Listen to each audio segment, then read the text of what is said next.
মোটামুটি কেয়ার লাগে না এরকম একটা প্ল্যান্ট, এর কেয়ার যত্ন পরিচর্যা লাগে না বললেই চলে। পোকা লাগে না, ফাঙ্গাস খুব কম লাগে, এবং ফল টল আনতেও খুব একটা ইয়ে লাগে না। শুধু এটা এর যে ডিমান্ড আছে সেটা হচ্ছে মাটিটা হালকা অ্যাসিডিক হতে হবে। যদি আপনার মাটি ক্ষারীয় হয় আপনি দেখবেন গাছের পাতা হালকা ক্লোরোসিস হবে, সাদা সাদা সাদা সাদা একটা ব্যাপার আসবে। এখানে আমি কোনো গাছে সেটা দেখতে পাচ্ছি না। এগুলোর পাতা এই যে নতুন পাতাগুলো যখন বেরোবে সাদা টাইপের বেরোবে, তো তখন বুঝতে হবে গাছে কিন্তু মাটির পিএইচ ইস্যু আছে। সেক্ষেত্রে মাটিতে সালফার পাউডার যে কোনো আপনারা ইনসেকটিসাইডের দোকানে পাবেন, 80 বা 90% সালফারের ছোটো ছোটো সুজির দানার মতো পাওয়া যায়। 10 টাকার 20 টাকা নিয়ে নেবেন, ওটা একটু ওপর দিয়ে হালকা করে ছড়িয়ে দিয়ে জল দেবেন, দুধের মতো সাদা হয়ে যাবে। এটা 1 মাস 2 মাস সময় নেয়, ধীরে ধীরে ধীরে ধীরে সালফিউরিক অ্যাসিডে কনভার্ট হয়। গাছের জন্য খুবই উপকার। সালফার কিন্তু গাছের একটা মূল খাবারের মধ্যে আসে, একদম নাইট্রোজেন ফসফেট পটাশের পরে কিন্তু সালফার চলে আসছে মূল মেন খাবার হিসাবে।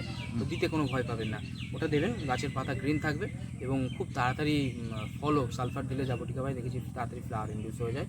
এবং এরা আয়রন লাভিং প্ল্যান্ট। যদি আপনি মাটিতে সালফার দেন, মাটির আস্তে আস্তে অ্যাসিডিক হবে, মাটি থেকে গাছ আয়রনটাও তুলতে পারবে। এইটাই কারণ যে মাটিতে আয়রনটা লক হয়ে যায় যদি মাটির পিএইচটা হাই হয়ে যায়। আর মাঝে মাঝে আপনারা অনুখাদ্য বলতে মবোমিন, যেটার মধ্যে আয়রন রয়েছে সেই জাতীয় কিছু কচি ফ্ল্যাশ দেখলে একবার স্প্রে করে দেবেন, তাহলে পাতাগুলো গ্রিন হবে। আচ্ছা, এই সাইজের যে গাছগুলো এগুলো একটু দামির মধ্যে পড়ে, এগুলো 2.5 বছর পার করে গেছে।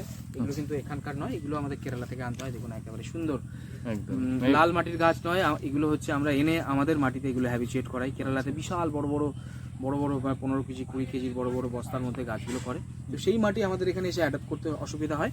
তো আমরা করি কি, ওই মাটি ভেঙে একটু রিস্ক নিয়ে হলেও একেবারে নতুন আমাদের বাংলার মাটিতে আমরা এগুলোকে ইয়ে করাই, যাতে অতএব আপনারা বাড়িতে নিয়ে যাওয়ার পরে এটা কোনো সমস্যা হবে না। নিয়ে যাওয়ার পরে এক্স্যাক্ট মূল কথার আসল কথার এটাই কথা, যে বাড়িতে নিয়ে যাওয়ার পরে আপনাকে ট্রাভেল দেবে না। যে গাছগুলো দেখুন এই যে এরকম ভাবে ফ্রেশ গ্রোথ খেলতে শুরু করেছে, আপনি বুঝে গেছেন এই গাছ আমাদের ওয়েদারের জন্য স্টেবল, একদম মানে ম্যাচ খেয়ে গেছে, আর আপনাকে কোনো রকম ট্রাভেল